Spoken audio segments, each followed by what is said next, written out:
Hi, baie welkom by hierdie weekse bespreking van ons weeklikse les saam SSL. Ons is in ons eerste kwartaal vir 2026. Ons kyk na Christus, verenig hemel en aarde in Filippense en Kolossense. En hierdie week is ons by les 2, redes vir danksegging en gebed.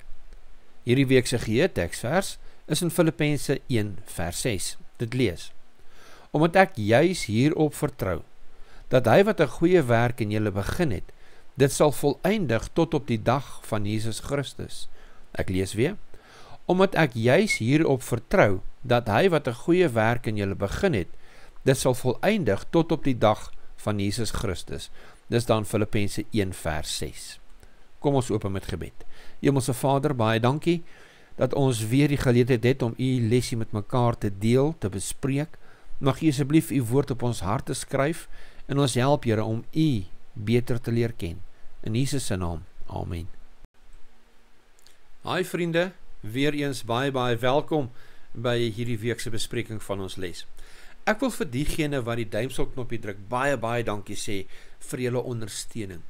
Daardeur, sonder dat dit u 'n sent kos, help u ons geweldig om meer mense te bereik met hierdie pragtige lesse wat ons leer in ons sabbatskoollesse elke week, elke kwartaal en elke jaar. Wat gebeur is, hoe meer mense interaksie het met die video, met ander woorde, die duimselknopie druk, of die share knoppie druk, wys dit die YouTube program, dat mense belangstel in hierdie video, dan deel hulle dit aan meer mense. So, deur om die duimselknopie te druk of die share knoppie, help u ons om hierdie pragtige boodskappe ook aan ander mense te bring. So baie dankie vir elkeen van julle wat ons ook daar ondersteun. Ek wil ook besonders baie dankie sê vir u gebede, vir die pragtige boodskappe wat julle vir ons los op die kommentaargedeeltes hieronder. Dit help ons geweldig baie. Dit is baie harde werk, dit vat baie tyd en soms wonder 'n mens, partykeer is daar so min mense wat kyk, maak hierdie video's ooit regtig saak, moet ons nog aangaan hiermee, maar dan kry ons 'n brief wat sê dat julle dit waardeer, dat julle baie daaruit leer. En baie dankie vir daai bemoedigende boodskappe. Dit beteken baie vir ons en dit motiveer ons om te weet dat ons doen dit nie verniet nie. Dan diegene wat ons finansiëel ondersteun, baie dankie vir julle ondersteuning. Die van julle wat ons deur 2025 ondersteun het, ons hoop en bid dat ons ook hierdie jaar u ondersteuning mag geniet. Ons kry tans so 200 tot 250 rand in 'n maand. Dit help ons daarom om omtrent die helfte van ons internetuitgawes te dek. As daar iemand is wat die Here geseën het en u voel, u wil ons ondersteun, kyk in die beskrywing van die video hieronder, ons bankbesonderhede is daar. Anderster, as u op WhatsApp luister, stuur vir my 'n private boodskap en ek sal die bankbesonderhede met u deel. Baie dankie ook spesiaal vir die wat vir ons bid. Om mekaar op te dra in gebed, dink ek geen geld of duimselknoppies kan opmaak vir dit nie. So baie dankie vir elkeen van julle wat ons so getrou voor die voete van ons Here bring, dat die Here hierdie bediening sal seën. En dis dan ook waaroor hierdie week se les gaan, les 2. Dit gaan oor redes vir danksegging en gebed. Ek glo u gaan saam met my stem, dat ons het nie redes nodig om dankie te sê nie. Ja, dit gebeur wel, dat die lewe druk, dat omstandighede so word dat ons net die negatiewe sien, en het eintlik uitstaan en ons partykeer onsself daaraan blind staar. En dit gebeur met almal van ons op een of ander stadium, en is menslik. Maar dan vergeet ons van al die seëninge rondom ons, of ons kyk dit mis. En ons gaan in hierdie lesie kyk na redes om dankbaar te wees, redes vir danksegging, en dan ook gebed, hoe belangrik gebed is, en spesiaal om vir mekaar te bid, vir mekaar in te tree. Terwyl ons dan kyk na Filippense 1 en Kolossense 1, hierdie eerste gedeeltes, hierdie eerste paar verse, gaan ons dan baie leer oor die dankseggings wat Paulus gehad het, en ook sy gebede waar hy ingetree het vir die gemeentes in Kolossense en Filippense. Weereens baie dankie dat julle saam ons inskakel vir hierdie week se studering van ons les, waar ons gaan leer hierdie week. Ons het soveel om dankbaar te wees, en dat ons vir mekaar moet bid, nodig het om vir mekaar in te tree. Kom ons gaan na Sondag se gedeelte toe. Same syn in die evangelie. En die les vra ons moet kyk na Filippense 1 vers 3 tot 8. Waarvoor is Paulus dankbaar? Watter gerusstelling gee hy aan die Filippense en waarom is dit belangrik? Nou ek het al vrae gekry van mense wat vra, hoorie, so waar kry ek jy antwoorde op hierdie vrae wat in die lesboekies is? Wel, jy gaan nie altyd hierdie vrae in die lesboekie kry nie. Van hierdie vrae word wel bespreek in die bespreking daaronder. Maar hierdie vrae is nie bedoel soos 'n vraagstel wat ingevul moet word nie. Hierdie vrae is bedoel om ons te help om te dink en te redeneer. So van hierdie vrae gaan nie eers beantwoord word nie. Die vraag is bedoel vir jou en vir my, om ons gedagtes neer te pen. En dan Sabbat, wanneer ons met mekaar kom, en die lesie kom bespreek, dan kan ons dit met mekaar deel, en so kan ons met mekaar leer. Miskien het jy gedink aan ietsie, waaraan ek nie gedink het nie. En so kan my kennis van die Here dan verbreed. So, ja, die antwoorde gaan jy nie altyd vind in die lesboekie nie. Dit is vir jou persoonlik, om jou gedagtes bietjie dieper te laat dink, en so dat jy dit ook met die klasmaats kan deel. So bring jou antwoorde, skryf dit neer in die lesboekie, en bring jou antwoorde saam, Sabbatoggend, wanneer ons die Sabbatskoolles bespreek. Nou kom ons kyk gou weer na hierdie vraag. Dit sê, waarvoor is Paulus dankbaar? Watter gerusstellings gee hy aan die Filippense? En waarom is dit belangrik? So kom ons kyk, Filippense 1, vers 3 tot 8. Hy sê, ek dank my God elke maal as ek aan julle dink, en ek bid altyd in al my gebede vir julle almal met blydskap. So kom ons stop eers hierso. Hy sê, ek dank my God elke maal as ek aan julle dink. So wanneer hy aan hulle dink, dit beteken nie hy bid heeldag en aldag vir hulle nie, maar wanneer hy aan hulle dink, dan dank hy God. Hy sê ook daarso met blydskap bid hy vir hulle. So wanneer hy aan hulle dink, hierdie gemeente wat hy gestig het in Filippense, dan is hy die Here baie, baie dankbaar, en hy loof en hy prys, en hy dank die Here vir hulle. So kom ons kyk na die res van die redes, hoekom hy dan so bly is, om hierdie mense aan die Here op te dra, vers 5, oor julle gemeenskap aan die evangelie, van die eerste dag af tot nou toe. So met ander woorde, daar bestaan 'n eenheid onder hierdie gemeente in Filippense. 'n eenheid, daai eenheid waarvoor Jesus gebid het, dat ons moet hê, Vader, dat hulle een sal wees, soos U in my en ek in U. En hierdie gemeenskap, dis wat daai woord beteken, gemeenskap. Hulle het 'n eenheid onder hulle, daai eenheid waarvoor die Here gebid het. En hy sê ook verder in vers 6, omdat ek juis hiertoe vertrou, dat hy wat 'n goeie werk in julle begin het, dit sal voleindig tot op die dag van Jesus Christus. Nou hierdie is ons geheue teksvers, maar ons sal daarna kyk, want die laaste vraag aan Sondag, vraag oor hierdie vers, so ons gaan nie nou na hom kyk nie, kom ons gaan na vers 7 toe. Soos dit vir my reg is om dit van julle almal te dink, omdat ek julle in my hart dra. Nou in die eerste plek, daar waar hy sê, omdat ek julle in my hart dra. Baie duidelik het hy 'n baie persoonlike verhouding met hulle. Hierdie is mense wat hy self ken, hy het self die kerk gestig, saam met hulle gebou in die kerk, saam gelag, saam gehuil, saam die Here aanbid. En hy sê, omdat ek julle in my hart dra.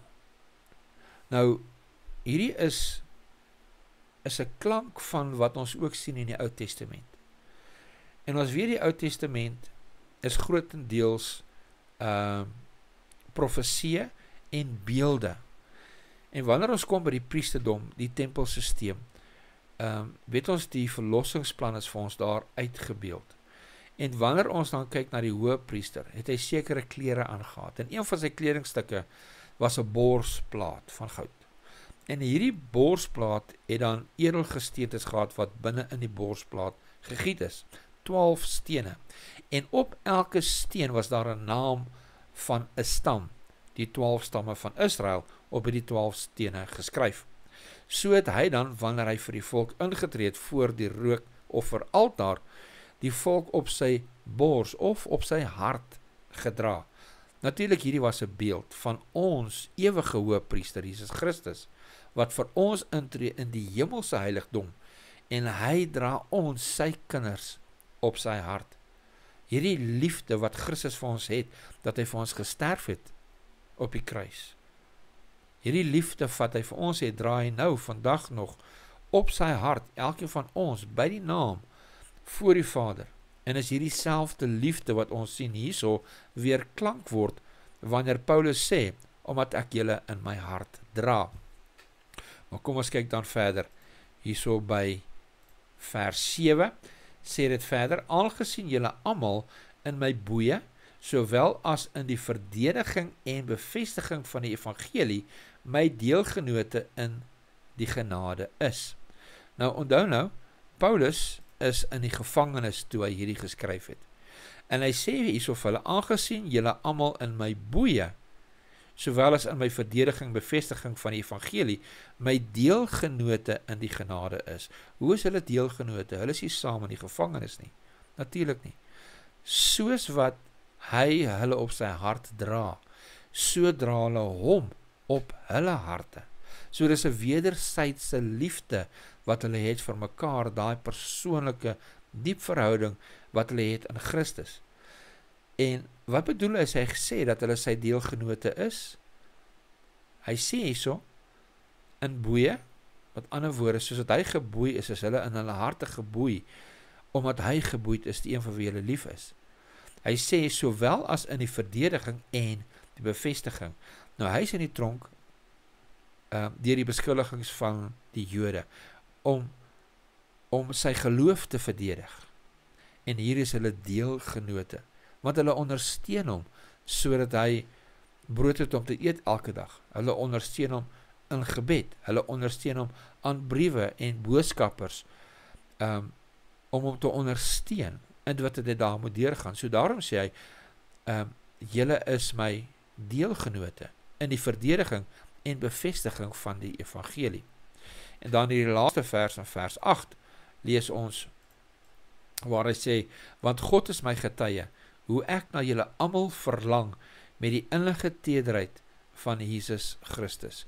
En weer eens sien ons hierso hierdie intieme diep verhouding, wat hy dan het, met hierdie gemeente in Filippi. Dat hy noem hierdie liefde wat hy vir hulle het, van die tedere liefde van Jesus Christus. En dan die vraag aan die einde van die dag, lees soos volg, dit sê, hoe verstaan jy die belofte, dat God die goeie werk in julle sal voltooi? Wat beteken dit? Sal hierdie werk ooit voltooi wees, voor die tweede koms?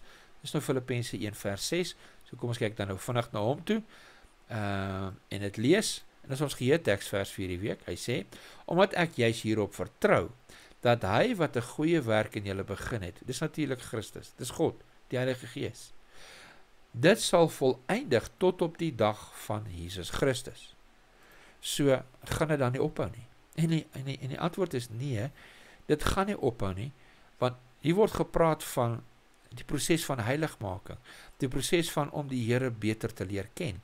En daar is soveel van ons boosheid in ons hart, wat nog aan ons vaskleef. Al bereik ons die punt waar ons nie fisies sonde doen nie, sal ons altyd bewus wees dat ons neigings is na sonde toe. Sal ons bewus wees van die selfsugtige hart en die sonde binne in ons. Want hoe nader jy aan Christus kom, hoe nader jy aan die lig kom, hoe meer sien jy die vlekke aan jou. So dit sal nie ophou totdat Jesus kom nie. Die Here sal altyd en konstant in ons werk en vir ons verlossing. En dis goeie nuus. So kom ons gaan kyk dan na maandag se les. Paulus se gebedsversoeke. Nou vra die les vir ons weer hierso, dat ons moet kyk na Filippense 1 vers 9 tot 11, so ons lees nou verder. En die vraag wat gevra word is, waarop word hier gefokus, en watter groot versoeke word hier gerig? Wat sê dit aan jou, wat gebed is. So kom ons kyk Filippense 1 vers 9 tot 11. En dit bid ek, dat julle liefde nog meer en meer oorvloedig mag word in kennis en alle ervaring, om die dinge waar dit op aankom te onderskei, sodat julle rein en vir niemand 'n aanstoot mag wees nie, tot op die dag van Christus, vervul met die vrug van geregtigheid, wat daar is deur Jesus Christus, tot heerlikheid en lof van God. So hierdie is Paulus se gebedsversoeke, waarvoor hy bid vir die gemeente in Filippense. En hierso is basies 1, 2, 3, 4, 5 dinge wat hy hierso uitbring. Die eerste ene is dat liefde nog meer en meer oorvloedig mag word. Nou hierso praat hy nie net dat hulle liefde moet meer word nie, maar dat hulle liefde in 'n spesifieke rigting moet beweeg. En dit is in kennis. In kennis van die woord van God, die genade van God, die liefde van God. Dat die kennis van Christus meer en meer sal word. En dan sê hy ook, tot die dag van Christus. So, hierdie kennis gaan nie net aanhou tot Jesus kom nie, maar hierdie kennis wat ons gaan leer oor God deur Christus, sal tot in ewigheid aanhou. En die tweede ene hierso is, om die dinge waar dit op aankom te onderskei. Met ander woorde, om te kan onderskei wat is die verkeerde ding en wat is die regte ding. En dis iets waarvoor 'n mens gereeld kan bid. Here, help my om te kan onderskei. Here, help my broer en my suster dat hulle kan onderskei. Ons is baie geneig om ons broers en ons susters se foute graag wil uitwys en hulle wil reg help. Waar ek dink die beste ding om te doen is om te bid. Here, help hulle om te kan onderskei. Die volgende een is om rein te wees. Die woord in Grieks beteken, sê die les hierso vir ons, om deur die sonlig beoordeel te word en verwys na onbevlekte of rein optrede. En ons lees in Reflecting Christ, bladsy 71, die volgende: alles wat Christene doen, moet so deursigtig wees soos die sonlig. So verwag Paulus dat hulle dade moet spreek van hulle geloof, baie beslis. Dis wat 'n mens 'n rein lewe noem, om die wil van God te doen, jou te weerhou van die dinge van die wêreld. Die volgende ene is om nie aanstoot te gee nie. En hierdie is nie net om nie mense te beledig nie, want vandag is daar so mense word of voel beledig vir die geringste dingetjie. Enigiets waarmee hulle nie saamstem nie, jy beledig my, dis vir my belediging, en hulle neem aanstoot. Dis nie wat hier gepraat word van nie. Hierso word gepraat van om iemand aanstoot te gee in die sin van dat jy hulle gaan negatief beïnvloed, sodat hulle nie die woord van God gaan aanneem nie. Nou hierdie is natuurlik nie net in wat ons sê nie, maar ook in hoe ons optree, hoe ons ander mense behandel, hoe verkeerd ons nie al gehoor nie wat mense sê, ek doen nie besigheid met 'n Christen nie, jy moet pas op vir 'n Christen. Dit is baie hartseer, maar ongelukkig is dit baie keer waar. So hier bid hy, so een van sy versoeke waarvoor hy bid vir hierdie gemeente is, dat hulle so sal optree, dat hulle sal weet wat reg en verkeerd is, rein sal wees, en nie aanstoot gee, sodat ander mense die pad byster raak nie, maar eerder dat hulle genooi word, deur dit wat ons sê en doen, na Christus toe, voorgestel word aan die liefde van Christus. En dan die laaste ene is, geregtigheid deur Jesus Christus. Nou geregtigheid is om die regte ding te doen. Natuurlik is dit altyd reg om die regte ding te doen, maar ons kan dit nie doen deur ons eie krag nie. Paulus bring meer hieroor uit in Filippense hoofstuk 3, oor hierdie geregtigheid deur Jesus, want dit is slegs Jesus se geregtigheid wat vir ons kan instaan. Niks wat ek self kan doen nie. Ek het geen geregtigheid in my eie nie. Dit beteken nie, ek moet nie die regte ding doen nie, Natuurlik moet ek die regte ding doen, want dit sal die uiteenloping wees van 'n hart wat gevul is met die liefde van Christus, liefde vir jou medemens, jou broers en susters in jou gemeenskap. Nou is hier 'n vraag aan die einde van die dag, en dit lees: wat ons ook verder doen, hoe kan ons liefde meer en meer oorvloedig word? Dis nou wat ons gelees het in Filippense 1 vers 9, waarvoor hy gebid het, dat die liefde meer en meer oorvloedig word. Hoekom is dit so belangrik vir die Christen se lewenswandel? Hoekom is dit so belangrik in ons lewenswandel, dat ons liefde meer en meer word? Want onthou, hierdie liefde kom uit kennis van Christus. En hoe meer ons van Christus weet en leer, hoe meer leer ons ons Vader se hart, hoe lief hy vir ons is, hoeveel hy werklik vir ons opgeoffer het. En daardeur sal ons liefde groei, soos ek reeds gesê het. Dit gaan nie eindig wanneer Jesus kom nie. In die ewigheid in, gaan ons steeds meer en meer leer, en ons liefde meer en meer groei, en ons meer en meer voor God neerval en sê, waardig is U, o Here God. Dit bring ons dan by Dinsdag se les. Toepassing van geestelike insig. Nou hier word vir ons gevra om te kyk na Filippense 1 vers 12 tot 18, so ons lees verder. En die vraag wat gevra word hierso is: hoe het Paulus sy gevangenskap gesien? Watter lesse kan ons uit sy gesindheid leer, ten spyte van die omstandighede waarin hy homself gevind het? Filippense 1 vers 12 tot 18 lees.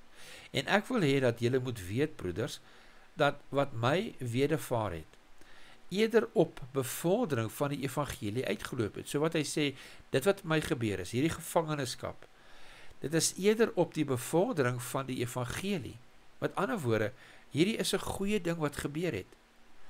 Die evangelie word hierdeur bevorder. Dan sê hy verder, vers 13, sodat my boeye openbaar geword het in Christus, onder die hele keiserlike leiwag en by al die ander. So met ander woorde, hy sê, die feit dat ek hierso in gevangenis is, my kettinge, het die evangelie, het Christus na hierdie mense toegebring. As ek in gevangenis was nie, sou hulle nooit bereik gewees het nie. Ons lees verder in vers 14. En die meeste van die broeders, wat in die Here deur my boeye vertroue gekry het, dit des te meer waag om die woord ongevreesd te spreek. So hierdie gevangenis waarin homself bevind, hierdie arrestasie, sê hierso dat daar is dan ander wat eers nie die vertroue gehad het nie, wat nou hierdie vrymoedigheid het, hierdie vertroue het, om dan uit te gaan en die evangelie te verkondig. Die feit dat hy in 'n gevangenis is, en dit juis 'n manier is hoe die Here hom gebruik om tot ander te getuig, wakker dit die gees in ander mense se harte op, en hulle sê, ek wil ook van die Here getuig. As hy kan getuig, selfs al is hy in die tronk, ek wil dit ook doen. Wat 'n pragtige voorbeeld. Maar dan sê hy ietsie hierso in vers 15, wat nogal baie interessant is. Lees saam met my. Hy sê, sommige preek Christus wel ook uit afguns en twis, maar ander ook uit welwillendheid. So hy sê, ja, daar's nou van julle, daar's mense wat wel nou begin het nou om die evangelie te verkondig, die wat ek nou in die tronk is, maar hy sê dit is uit afguns en twisheid. Hulle kan byvoorbeeld dink, nou is daar vir my 'n pos oop, nou moet ek myself bewys sodat ek hierdie pos kan beklee. Laat my nogal dink aan wanneer daar gestem word vir nuwe posisies in sekere aspekte, gebeur dit in die regering, en ongelukkig soms gebeur dit in die kerk ook, waar mense nou hulle beste voetjie voorsit, maar dis nie uit ware begeerte om te dien nie. Maar hy sê ook, maar ander ook uit welwillendheid. En dan lees ons verder vers 16. Die eerste verkondig Christus uit naaiwer, nie met suiwer bedoelinge nie, met die mening om aan my boeye verdrukking toe te voeg, maar die ander uit liefde, omdat hulle weet dat ek bestem is tot die verdediging van die evangelie. Maar, wat maak dit? In alle geval op allerlei wyse, of dit onder 'n skyn of in waarheid is, word Christus verkondig, en hierin verbly ek my, en sal ek my ook verbly.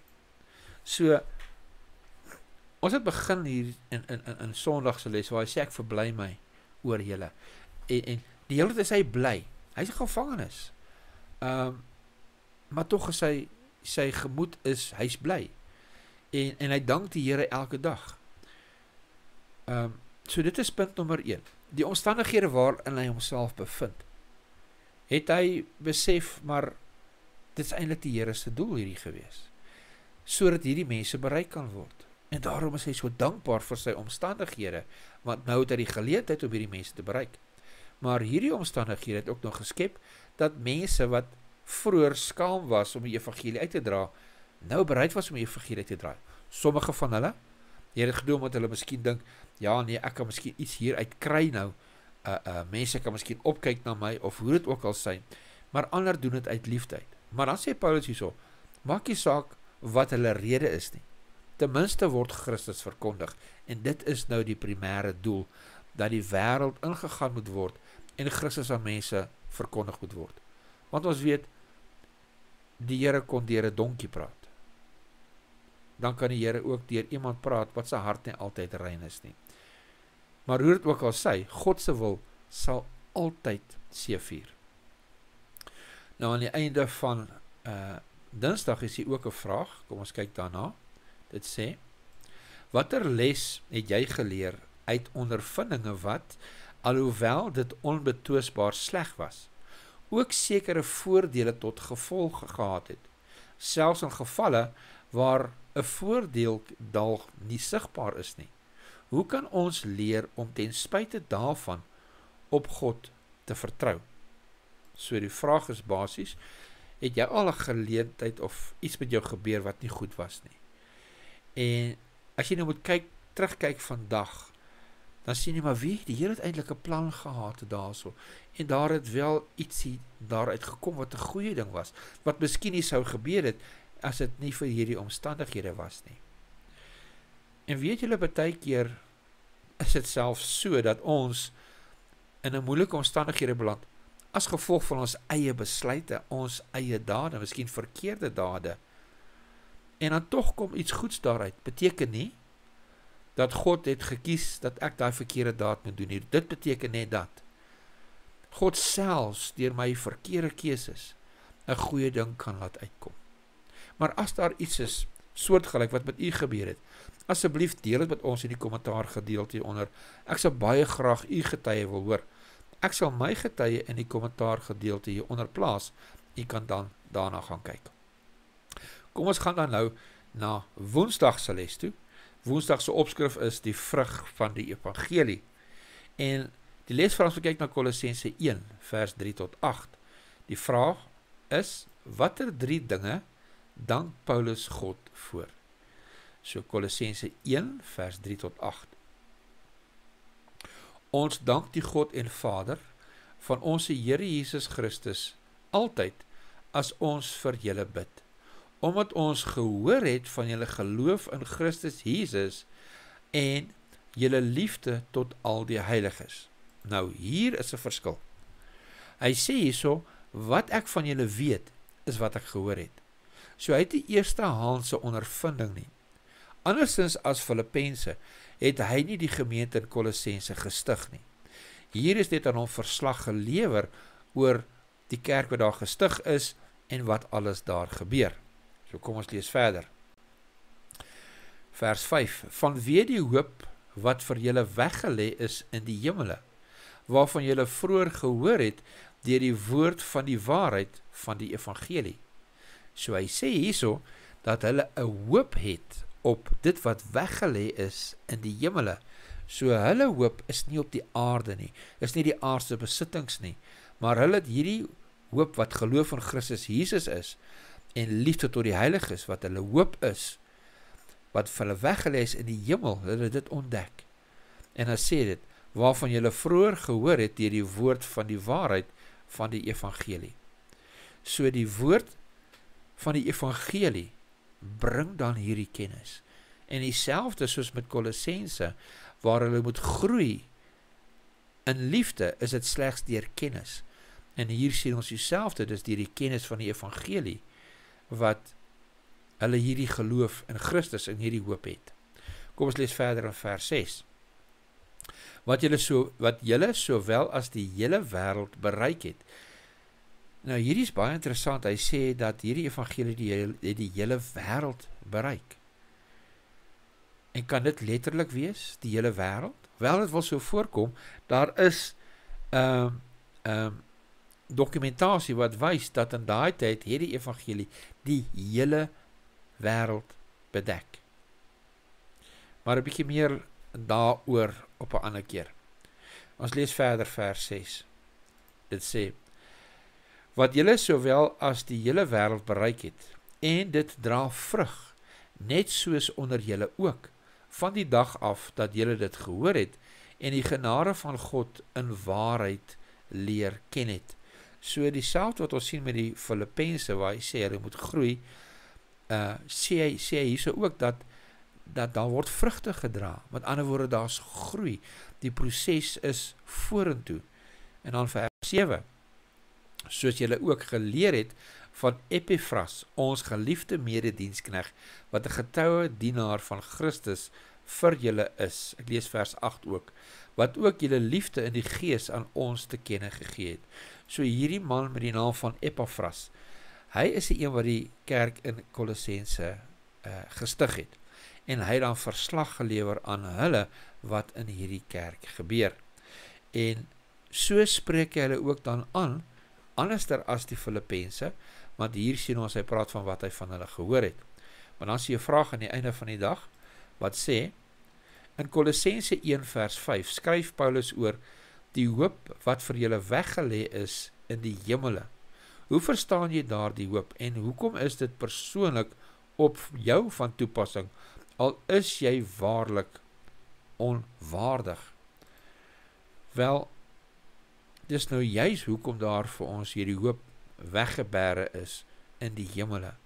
Want as daar enige hoop vir ons weggebere was op hierdie aarde, weet ons instinktief dat dit nie volhoubaar is nie. Want die Bybel sê ook vir ons kom dit elke dag agter, dat hierdie wêreld is besig om dood te gaan. Alles vervrot, alles vergaan, alles val in mekaar en op die einde van die dag gaan hierdie hele wêreld vernietig word. Daarom kan ons hoop net wees in die hemele, daar waar ons Here vir ons intree, waar hy vir ons 'n woning voorberei. En ons eersdag gaan kom haal en ons na ons Vaderstad toe gaan vat. Kom ons gaan na die volgende dag sin, en dit is donderdag se les vir 8 Januarie, die krag van gebed. En die lesvraag is, kyk na Kolossense 1 vers 9 tot 12, watter spesifieke versoeke word hier in Paulus se gebed gevind? Na Kolossense 1 van vers 9 lees, daarom hou ons ook nie op nie, van die dag af dat ons het gehoor het, om vir julle te bid en te vra, dat julle vervul mag word met die kennis van sy wil in alle wysheid en geestelike insig. Weereens, kan u sien hoe dit herhaal word. Hy sê hierso, om vir julle te bid en te vra, dat julle vervul mag word met die kennis van sy wil in alle wysheid en geestelike insig. Nou, dis net God wat ons hierdie geestelike insig kan gee. En ons kan net hierdie kennis vervul word met die kennis en groei in hierdie kennis. Die wil van God ken, as ons tyd saam met die Here spandeer, as ons 'n verhouding met die Here het. En dit is waarop dit neerkom. Hy sê hierso in vers 10, sodat julle waardiglik voor die Here mag wandel, om hom in alles te behaag, en julle in elke goeie werk vrug mag dra, en in die kennis van God mag groei. Hier herhaal hy dit weer, maar hy sê dit saam met ietsie. So dit wat saam gaan, saam met die kennis, want net kennis is nie genoeg nie, maar jy moet daai kennis toepas. Dis soos hierdie lesboekies. Ons kan hierdie lesboekies lees, leer, bespreek, maar as ons dit nie gaan toepas, dit wat ons hierin vind nie, is dit vrugteloos. En dis wat hy hierso voor vra, dat hulle sal groei in kennis van God, dat hulle vrug sal dra, dat hulle sal wandel volgens die wil van God. Met ander woorde, toepas dit wat hulle leer. En dan gaan ons na vers 11 toe, en met alle krag bekragtig word volgens die mag van sy heerlikheid, tot alle lydsaamheid en lagmoedigheid met blydskap. Nou hierdie is belangrik, om met krag bekragtig te word volgens die mag van sy heerlikheid, tot wat? Tot alle lydsaamheid en lankmoedigheid, en dan weer eens met blydskap. Nou lydsaamheid, nou wat is lydsaamheid? Ons weet wat lankmoedigheid is.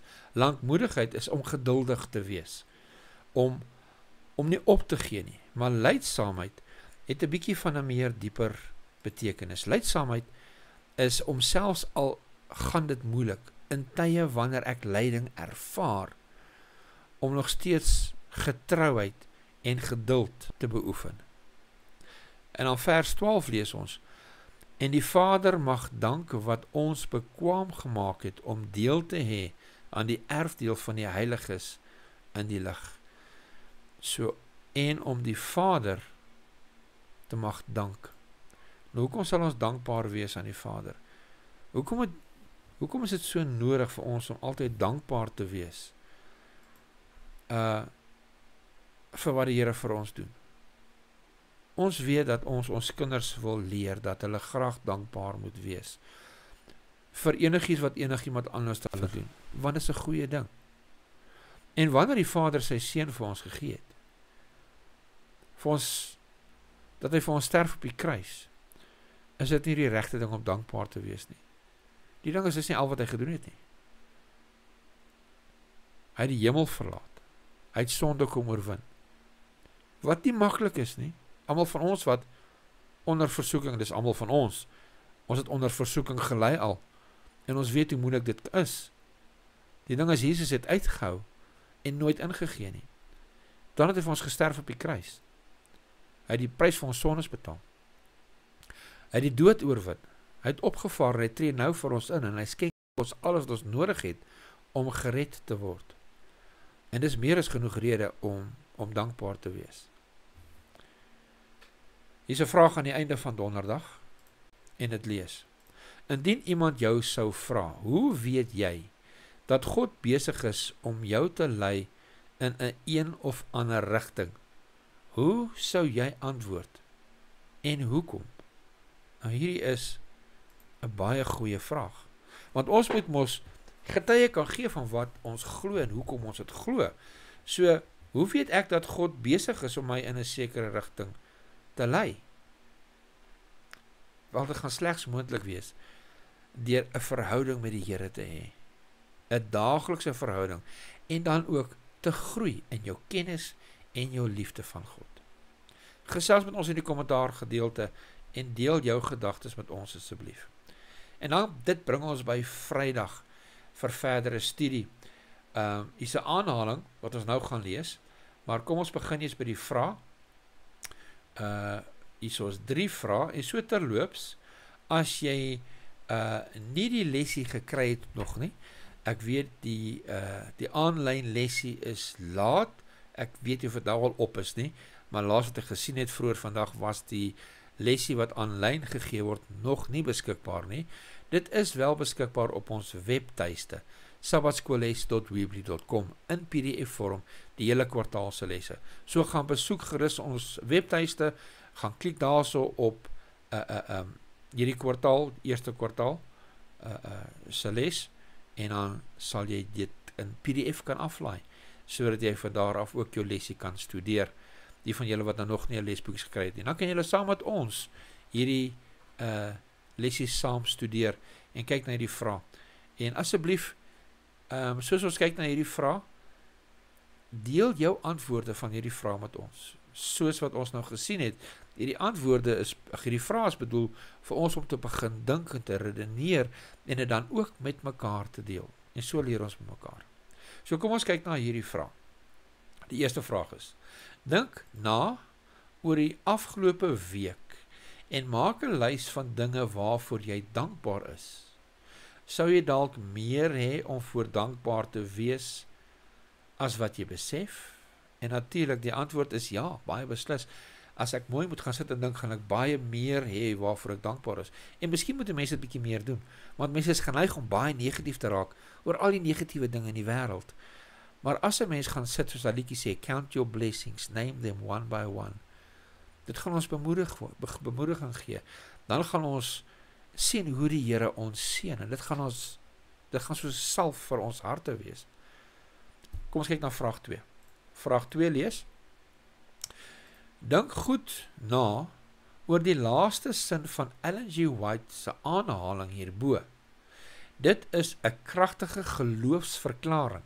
Hoe kan jy leer om God soveel te vertrou? Nou kom ons kyk na dit. Dit is uit die Helende Hand, bladsy 478 en 479, dit lees. Daar is te veel wat, nadat hulle vir 'n skitterende toekoms planne gemaak het, 'n hopelose mislukking is. Laat God u lewe beplan. Vertrou soos 'n klein kindjie op die leiding van hom wat die voete van sy gunsgenote bewaar. 1 Samuel 2 vers 9.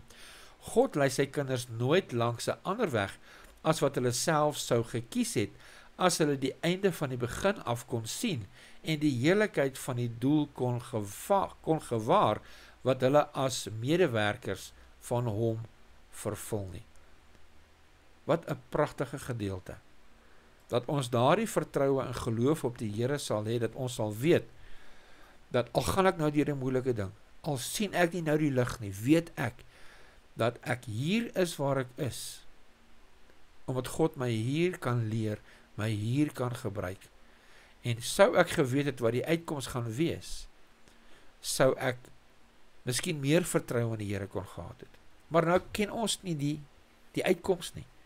Mag ons steeds, omdat ons geloof het, dat die Here getrou is, weet, dat wat ook al my omstandighede is, dat dit tot eer en verheerliking van God sal wees.